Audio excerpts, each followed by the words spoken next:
Hey, this is Samir Gadhia. I'm the lead singer of Young the Giant, and you're listening to Trust Me, I Know What I'm Doing. Yeah. My name is Abhay Dandekar, and I share conversations with talented and interesting individuals linked to the global Indian and South Asian community. It's informal and informative, adding insights to our evolving cultural expressions, where each person can proudly say, "Trust me, I know what I'm doing." Hi, everyone. On this episode of Trust Me, I Know What I'm Doing, a conversation with singer, artist, and performer Samir Gadhia. Stay tuned.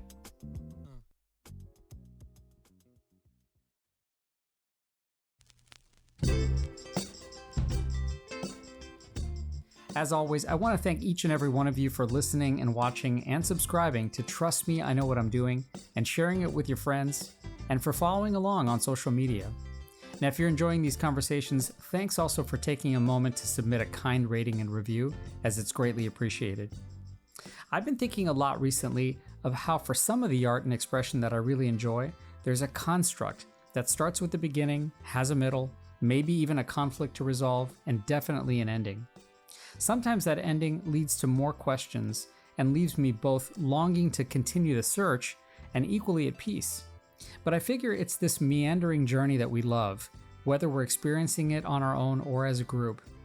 For musician, singer, and artist Samir Gadhia, this journey has taken on many formats, leading to a fair amount of personal and artistic discovery, and especially for listeners and fans, a journey that many are enjoying. Samir is the lead singer for the band Young the Giant and grew up as an Indian American in Michigan and then in Southern California with several of his bandmates who were also children of immigrants. Like many of us, he was surrounded with Indian culture and music and stories and found himself going to Stanford before launching with full energy to answer that internal yearning for art and music. As the frontman and lead singer for Young the Giant for almost 20 years now, Samir's journey has been one that's evolved through many successful hits and studio albums, an independent label, and a series in partnership with SiriusXM, which you should please check out, called Point of Origin. It spotlights emerging artists of color in an effort to disrupt and challenge the homogeneity of Western alternative and indie rock music. More recently, at the core of these expressions has been the exploration of identity, with the band finding themselves in more nuanced ways with each successive album, and Samir's latest brainchild project for Young the Giant to harmonize his own story as inspired by the Mahabharata with last year's release of the album American Bollywood. Most recently, he's been on tour, performing both in the US and Europe, and so we caught up to talk about everything from parenthood and performing to that notion of feeling at home, and even about collaboration and teamwork. But we started by talking especially about what it's meant to be on tour and whether he feels that there's almost an anatomy to each of his performances. Absolutely. I mean, even just with the set list, even creating that process, it really is a living thing. And with each record that we release, now we've released 5 albums to be able to do that for 90 minutes. Just within that, it's almost a puzzle. It's trying to figure out what is the right act format. And even this last tour, we're doing it in 4 acts. And it's actually the record was it's off for American Bollywood, which is our 5th album, and it's loosely based on the 4 act structure of the Mahabharata. So that took a lot of work, and there's a lot of intention even before we even got on tour. So there's a lot of rehearsal, production, creation, and as you get into the nitty gritty of tour, let's say it's the 20th show, and you're starting to feel a groove. Even then, yeah, there's most definitely an anatomy. I mean, just leading up to the show, how you prepare your body, what mentally, physically has gone on during the day over the course of the tour, that has led you to that point. And then the rapport that you have with the audience. There is a different cultural difference in each city, and not even just in each city. It's the architecture of the space and the venue informs so much of how people react. For example, I always talk about Denver as I would say, for diplomatically, a very like respectful audience. They tend to be more somber, kind of just contemplative. But when you go play Red Rocks, it changes the dynamic entirely, and you have people traveling also from around the world to come there, but that space informs this kind of exuberance that isn't normally there in Denver. So, and it changes also over the course of every tour, and it's like how your music has been consumed into the bloodstream of that particular place, and you only realize it once you're on the ground there. You see, oh, that's weird. That song in particular has really successful this time. I wonder what happened, between now and then that has led to that. Do you and your bandmates ever walk away from the exact same show with completely different vibes from what that performance was, or even the complexion of the audience and how you walk away with that? Yeah, most definitely. I think what makes us good, and obviously professional is that we have a relative level of consistency. So Yeah. it's not like there's one night where it's completely off and then the other person is completely tone deaf and they're just like, "Oh, that was Right. great."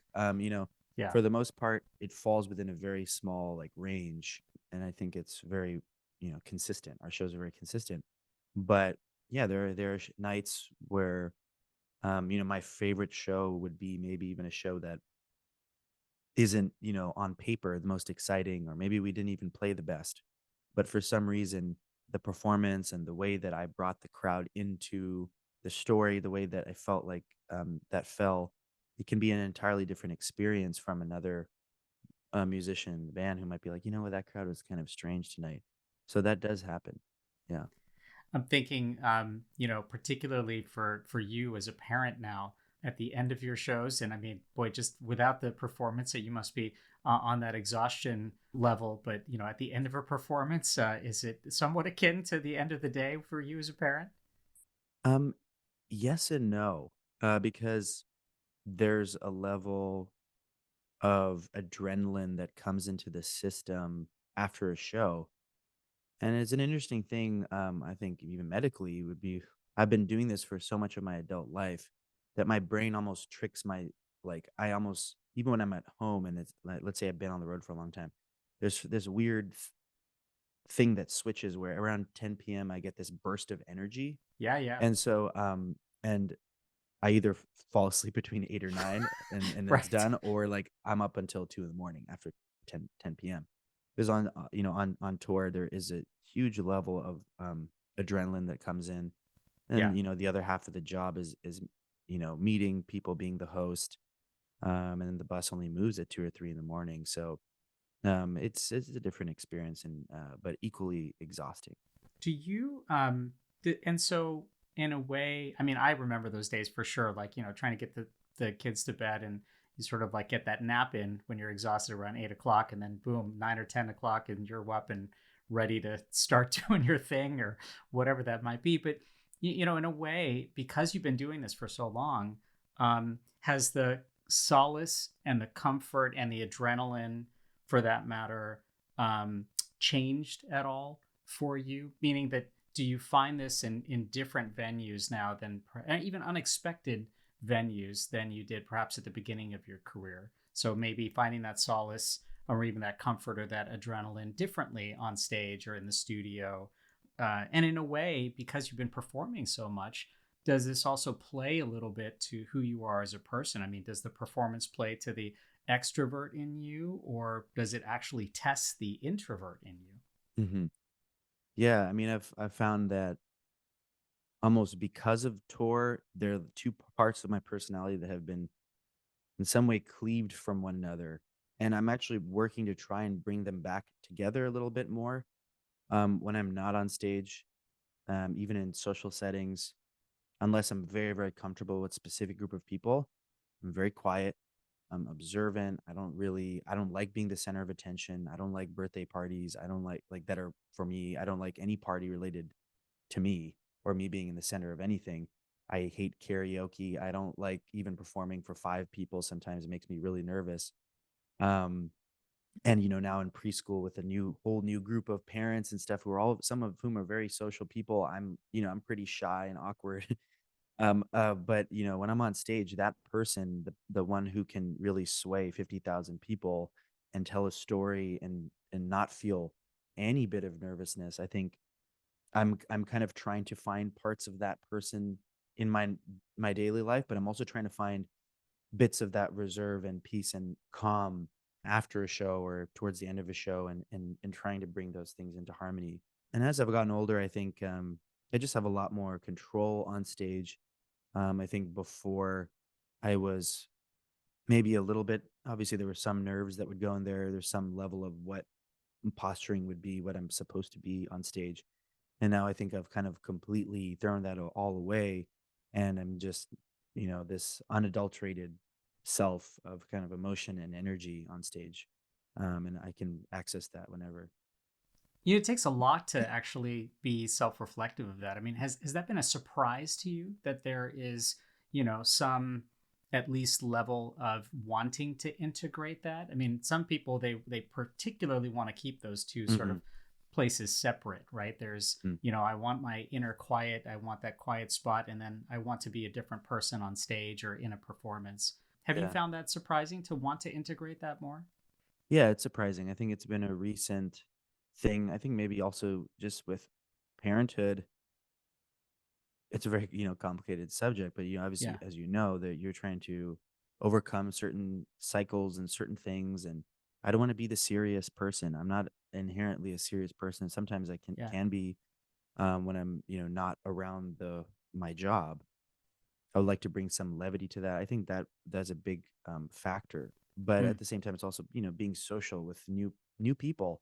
There's going to be a new era now. I realize that I'm going to make a lot of new friends now because of my kids and who they hang out with, and I want to feel comfortable with them, and I don't want to feel this like general level of social anxiety. Yeah. So I think it comes to that as well, and I think also just figuring out how to make this all more sustainable for myself.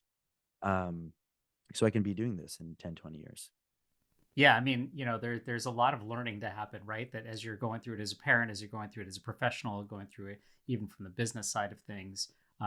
But there's also layers of being guarded and feeling, private and not necessarily wanting those worlds to merge. For you as an artist, your band, you've gone through many kind of reincarnations, if you will. No pun intended, by the way, with this.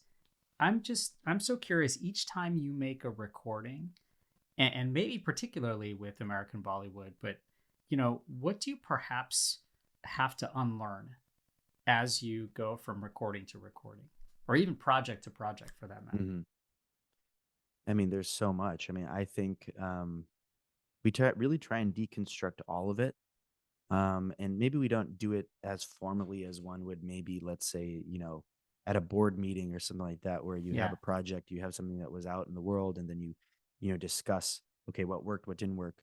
We've kind of all internalized that just by this sense of being able to test it every night to the audience. And now with time and separation, seeing what worked, what didn't work, there's a lot of unthinking, a lot of rethinking. Then that a lot falls on me as the singer. In some way, my job is to try and get people to, do the best work that they can. So, from American Bollywood, which the intent of it was to just be ambitious and wild and worry about how we were going to play it live later. I think, even that in itself, there are elements of that work, and there are some elements where we just want to try something a little bit less serious, maybe a little less like constructed, and we just kind of get in a room and record live together. But it's a Yeah. it's a crazy, strange organism writing a record, and it's very exhausting too. You're listening to Trust Me, I Know What I'm Doing. After a quick break, let's come back to our conversation with Samir Gadhia. Stay tuned. Conversation. It's the antidote to apathy and the catalyst for relationships. I'm Abhay Dandekar, and I share conversations with global Indians and South Asians so everyone can say, trust me, I know what I'm doing.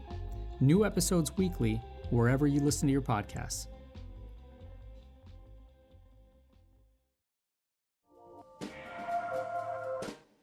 Hi, I'm Lily Singh, and you're listening to Trust Me, I Know What I'm Doing.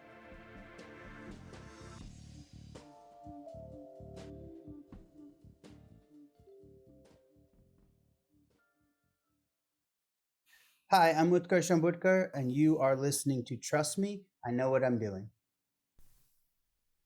Welcome back to Trust Me, I Know What I'm Doing. Let's rejoin our conversation now with the lead singer of Young the Giant, Samir Gadhia.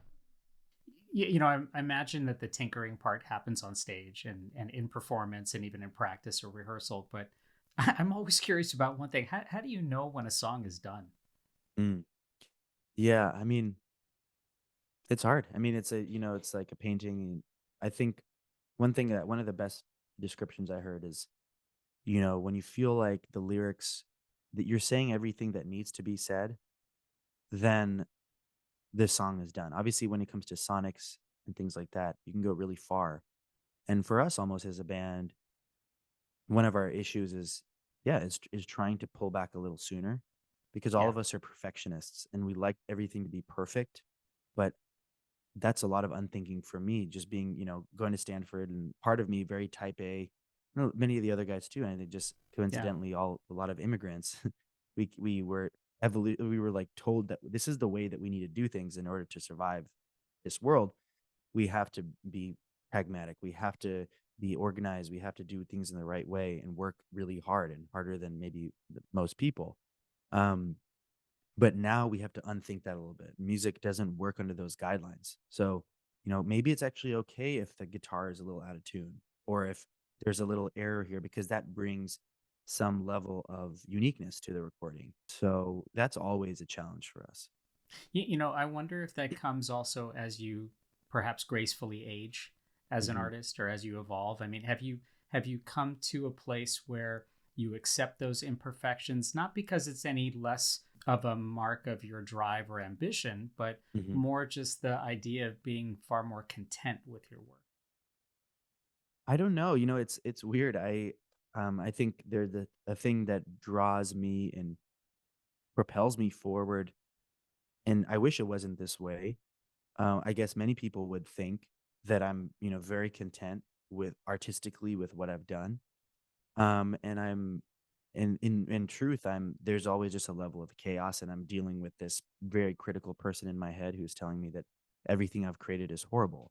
So, Right. I Right. think that's the artist's brain, and I think for me, it's almost like, no, no, I think the imperfection is what makes a recording great, as opposed to, just being like, oh, I'm okay with letting this showing people more a part of myself.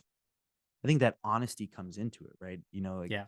you have to be prepared to just be completely honest and unadulterated when you're recording. And I think with modern technology, just so much easier to sound perfect. And Yeah. I think in the short term, people really do like that. I think our taste has changed to enjoy that. But I do believe still in the timelessness of recordings, and that when you have something that feels real and lived in, it's the only thing at the end of the day that's going to separate us from AI, in the Yeah. next coming years. So, Yeah. just kind of leaning into that a little bit more. Does that make you trust and have that much more confidence as you've been able to iterate that much more with your band as a group? Almost like showcase a little bit more of what your team talents are, as opposed to just like just sort of the individual parts, and maybe that rawness comes from that sum of each individual part. Absolutely. I think a big part of this is trusting everyone. Like I said too, I'm just from the way I was raised, I'm a control freak. I like having Yeah. control of everything. Yeah. I think I've tried to assert more and more control. American Bollywood kind of being the apex of that, right? Mm. It's my story.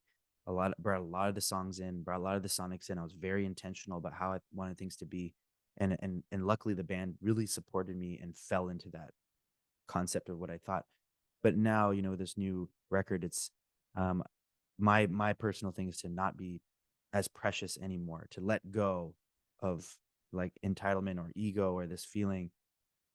And so that means really truly, and I really do, I'm even in those moments of like being like, oh, I need to control everything. The guys are so talented that they always surprise me, by their just sheer talent and their ability to do things that I would have never thought of. So it makes my job easier and less stressful if I can just relinquish some control and be able to, let them do their thing a little bit more. That's got to be, I mean, a constant push pull experience, right? That you're sort of having this argument in your head whether you actually intervene or just listen and relax. Does that mean that forthcoming Italian American experiences or Jewish American experiences or Persian American experience albums are on the way? You know, I'm not ruling out that possibility, and I would love to have other people do the thing, but I think, for me, the spawn of this record was just, I'm a big songwriting element in this group, and this story was something that I had to tell, and I was working on the record already, and I was like, it was going to be a solo record, so I was like, okay, well, if you guys want to be a part of this, then let's do it. But yeah, I mean, in the future, who knows? We Right. kind of fall into themes, and I think it'll be something maybe not as I don't know, maybe not as specific to us. We'll just have to see. We'll have to see where things go. You know. Sure. I mean that's the beauty of a group or a family, that the water flows where it flows, and hopefully that can be pretty organic. I have to thank you, by the way. I mean, I never thought I'd hear the word or the name Vyas in an American song. So super kudos for that. Your backstory is so many of our backstories, right? I mean, we have some things in common. We both grew up in Southern California, probably both read Amar Chitrakatha and had our grandparents, telling us stories and speaking different languages in the house, and lots of Indian music as a big sort of influencer. So this is all relatively familiar. So if you were to say, hey, I made this wonderful opus reflecting the Mahabharata, I would say, well, absolutely, of course you did, right? Because it's certainly a mirror to Mhm. who I am.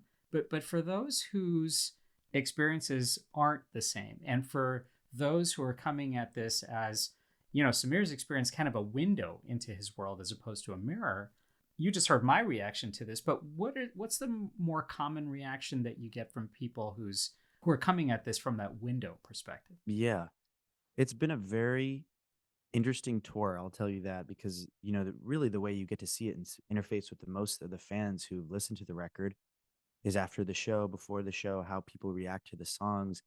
What I've seen, a lot, obviously the Indian American, this is tailored to the Indian American experience, right? So like people like you and I, it's really like a shot of, okay, well, maybe let's not worry about appeasing everyone. Let's just put our a capsule into space so that Yeah. people can see what our reality is and even dive into the nuance of what that can be.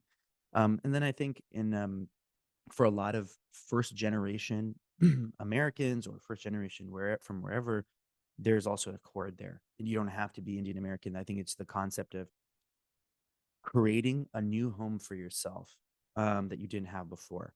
And then for the real layman or someone who is not an immigrant, let's say from the last few generations, is a casual fan, let's say from Birmingham, Alabama, I truly still believe, even though I'm putting that time capsule up there, I still believe in universality of music. I believe in the power of a well-written song to incept an idea. And so it was an interesting experience because I was almost like workshopping my life. Like how how can I what is the elevator pitch for my life? What does this mean? What does my life mean? And I think it is really this universal search for belonging and for feeling home and finding a place to call home. And once we got onto that concept, and this is something I've been working on for a long time, then we brought that into a visual experience on tour. We had mini films that were playing before each act that kind of dovetailed with our whole discography, and how we realized that even consciously or subconsciously, the search for home or leaving home has always been a huge element of Young the Giant from the first record. Only looking back now into through this new lens does that make sense. And so then when you put that out there, I think it's much easier for people to understand what you're talking about.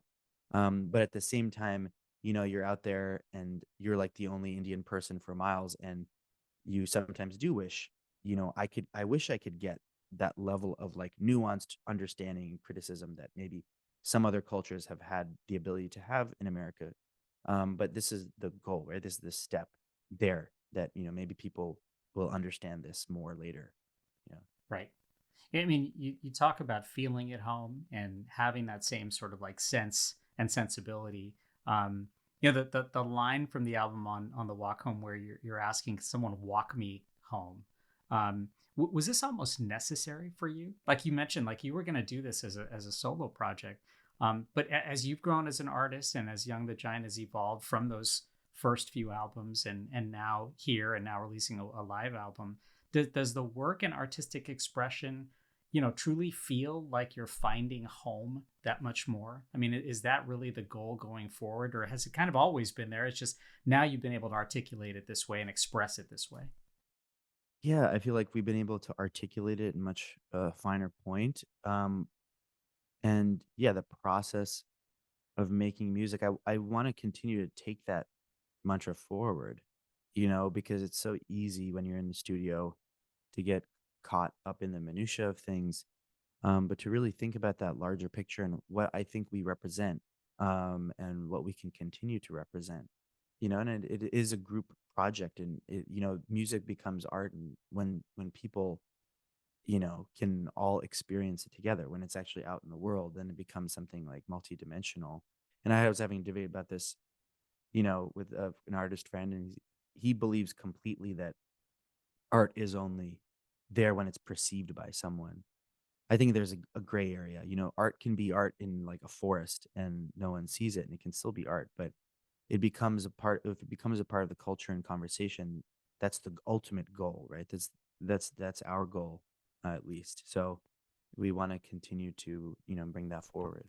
Do you have, perhaps because there's this compelling feeling of finding home, someone walking you home, if you will, and this notion of what art necessarily means in that context, do you have a different view of what success means now versus when you first started?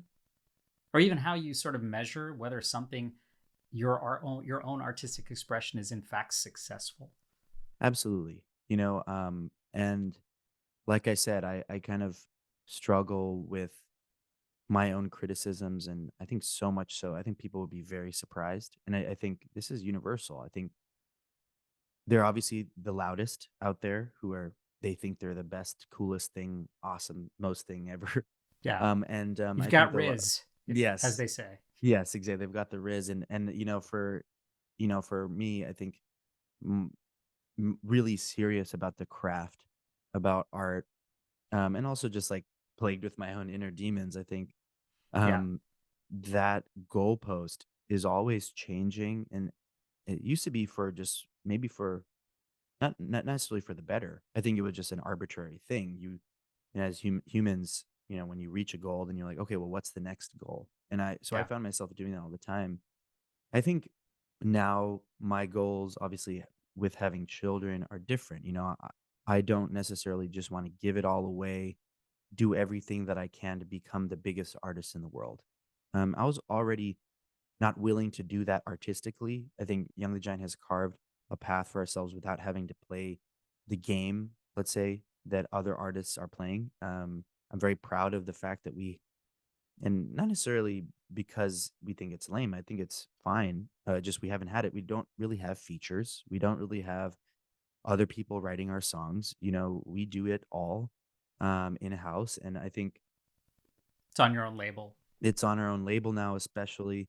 So, you know, I, those terms have been set, I think, for a while, but at least, for me now, I'm not going to go just say yes to everything just because. And I want to be able to have a work life balance, and I want to be able to support my family and continue to say that Young the Giant is doing something for good, for the good of humanity.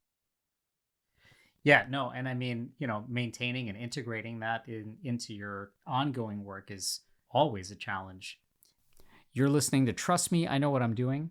After a quick break, we'll come back to our conversation with artist, singer, and performer Samir Gadhia. Stay tuned. Every story told is a lesson learned, and every lesson learned is a story waiting to be told. I'm Abhay Dandekar, and I share conversations with global Indians and South Asians so everyone can say, "Trust me, I know what I'm doing." New episodes weekly, wherever you listen to your podcasts.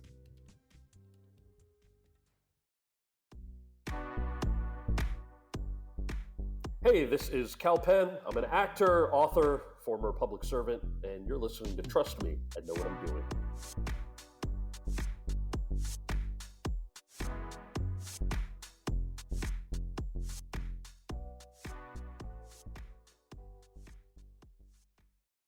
Hello everyone, my name is Tam France. Hi guys, I'm Ananya Pandey. Hi, my name is Richa Morjani, and you're listening to Trust Me, I Know What I'm Doing with Abhay Dandekar. Hi there, I'm Abhay Dandekar, and you're listening to Trust Me, I Know What I'm Doing. Let's rejoin our conversation now with Samir Gadhia. I'm curious about Point of Origin for a second. I mean, that project always has fascinated me in the sense of spotlighting that homogeneity, right, of some components of the industry. And, you know, whether you call it the alt rock or indie rock genre, or even how you classify it is maybe a different point. But I'm curious how recognizing those artists and showcasing them and creating those playlists has in fact accelerated your own learnings and decision making, and maybe not just as an artist, but actually with the business of this art. Absolutely. I mean, I think for one, even just being continuously inspired by young new artists who are doing really great things is never a bad thing. I think many artists and human beings in general, we just kind of stop discovering new things. Musically, artistically, maybe educationally, we kind of close ourselves off to opportunities because we're used to kind of our little pond, and we don't really want to venture much further out from there. And so even just the sheer ability of being inspired by others is great. I think there's a bit of excitement too that you're building a community and interfacing with a new generation of musician who is aware of us, and you can almost place yourself in the historical context of what is happening right now in alternative music. I think a lot of it's just very fascinating to me.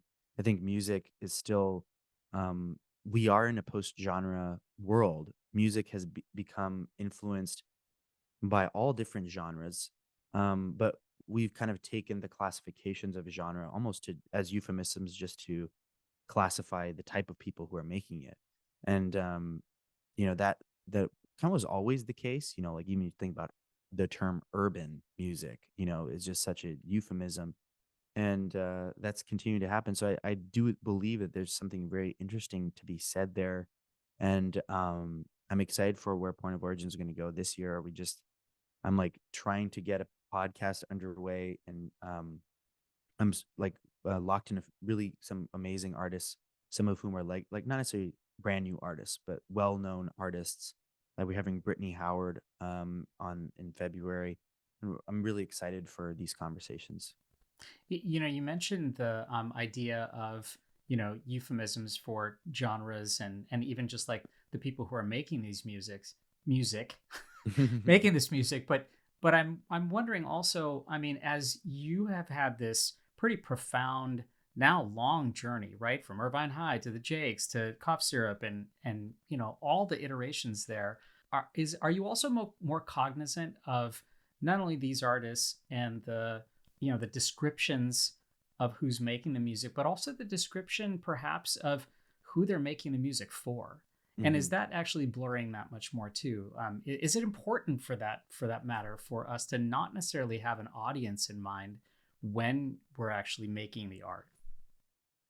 Yeah, I mean, that's a great question. I think in general, it's important to, the first record or the first body of music, I think any artist would say is it's a interior necessity. It's something that needs to be done and described, and otherwise, that artist would maybe go insane.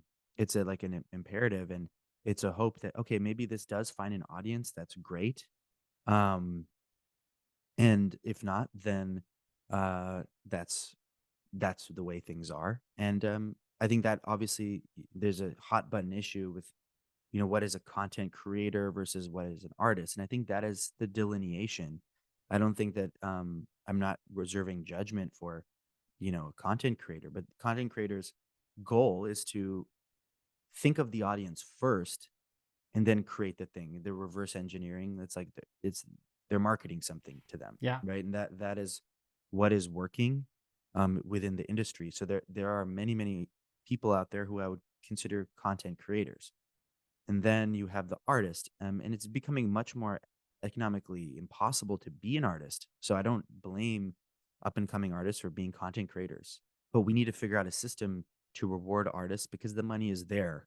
You know, Spotify, the labels, they're reporting like record earnings, right? And th- there's no one really talking about it, but it's kind of really negatively affecting music. So there's obviously that concept. And when it comes to, who's making the music, I, I'm very, I was very lucky to be in a part of time where I was, MTV had just happened, the MTV generation, where it really was once again in the 90s, like, what did you look like? Were you interesting looking? Were you super beautiful? Were you very handsome? Were you this striking picture of what an American man should be or a British man should be? Um, we skipped that part, and so we went into a space where there was a large audience in the radio that didn't even know what you look like. And I think there's Right. something very powerful about that. Not to hide from who I am, but you have this subversive value, right? To someone. Well, and there's no data. You listen to K Rock Mhm. in Southern California. There's no data behind that. That's like tracking. Yes, this is the demographic, 17-year-old straight white male Yeah, or Riverside gay African American yeah, who's listened to your music. yeah, absolutely. I think that, and that goes both ways. I think now there are artists, and the artists have become more and more segregated because you have artists who, let's say, look a certain way and they're never going to reach that fan in America, and that sucks, obviously. And I wish that that could change, but at this point, it I don't see it changing. We had this ability to literally like Trojan horse people into Young the Giant, right? And I have fans who are, would never have maybe come to a show about the Indian American experience had they not been fans of Young the Giant from the beginning. And I had so many people tell me, yeah, they didn't know they thought I was a British guy just by my voice, or just some guy. And to them, some guy is some white guy. And I think that there's an interesting quality to that. And I don't know if that's going to happen anymore. And so then you begin to just only live within an echo chamber, whereas I have the ability to have a conversation with people and incept them into ideas that they normally wouldn't be open to. Yeah, and develop relationships, right? So that it's an ongoing relationship, not just with your audience that's in front of you for a performance, but hopefully the folks who are streaming your music and developing a relationship with you and Young the Giant. There's a line on Commotion that says, "I'm only happy when I'm looking in," and I was thinking about that. For someone who's a lead singer, a front man, there's a relative juxtaposition because for you, you are the face of your band often, Hmm. for many listeners and for many people who are looking from the outside in. What's all of this taught you, perhaps as someone who's a front man, as someone who's a lead singer, about sharing and Hmm. about collaboration and about teamwork? When you are also trying to not just be someone who's thoughtful and listening, but Yeah, in some ways, be the director, if you will. yeah. It's been a unique journey in leadership. I think I would call myself a reluctant leader.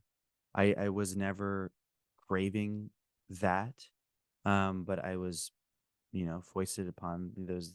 Just happened to be what my job is now.